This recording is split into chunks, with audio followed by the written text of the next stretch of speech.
Pete Kalu is an award-winning novelist, playwright, poet. His work has been widely published, performed and displayed. Pete's credits include 5 novels, 2 film scripts and 3 theatre plays. He's here to talk about his latest work, but before we talk to him, let's listen to Pete at one of his reading sessions in Manchester. Manchester.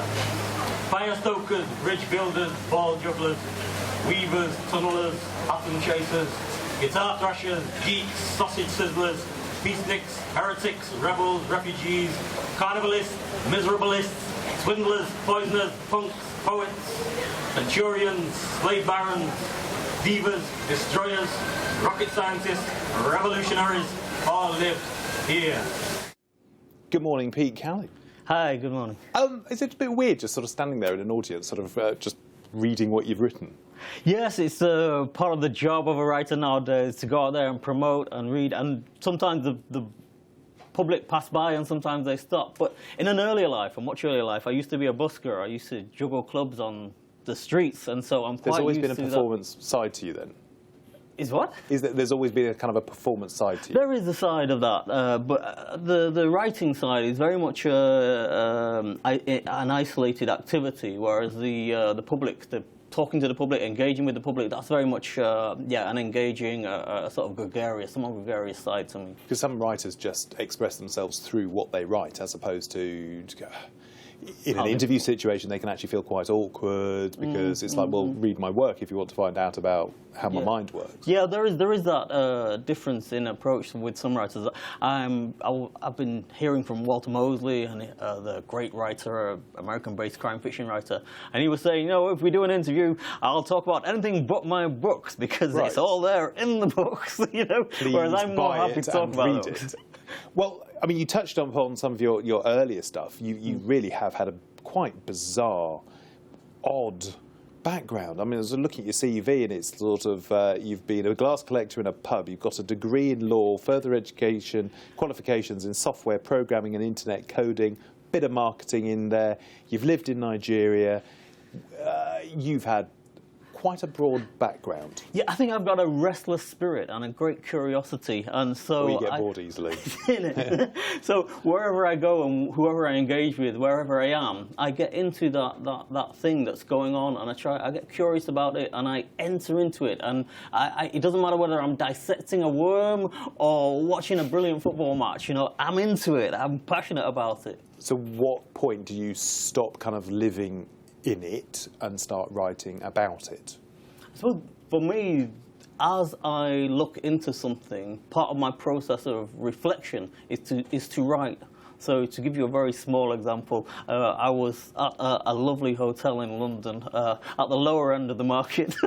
Easy hotel?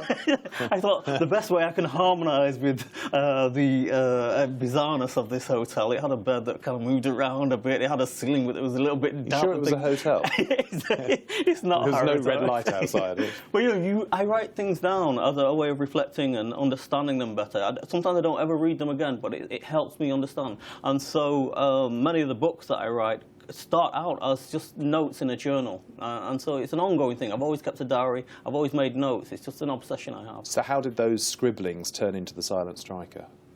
I suppose I've been reflecting on my would-be great talent as a footballer all through. It was never harnessed. Well, I tried so hard to get on my school football team when I was a kid. I never quite made it, but I have a great passion for football, and I personally think I'm really good. So what I did with The Silent Striker is I wrote a version of my life that would be possible had I been a little bit better at football. So this is kind of you. This is you reliving your youth, whereas I was just stood in goal because I covered more of it. Yeah. You actually, this is the life you would have liked to have had. Yes, I think we all live many parallel lives, and in fact, according to some scientific theories, there are parallel universes. So there is a parallel universe where this is true. This isn't a novel. This is the real deal. Yes. Well, this is very much fiction in the sense that I never scored the winning goal in a cup final or anything like that, but the character does, and so it's an alternative version of myself. But that's just one element to the story. There's a lot of sort of subtext and subplots going on. So to the audience, what is that all about? Why make it so complicated? Well, there are matters to do with what is going on in society today and how we understand Englishness. And one of the things that has been noticeable about young adult market of fiction and is that there are very few black characters in fiction that is published in the UK, or in fact in the USA, in this area, in young adult fiction. And surprisingly perhaps, there are very, very few black writers putting books out. So one of the things that I was trying to do was investigate why.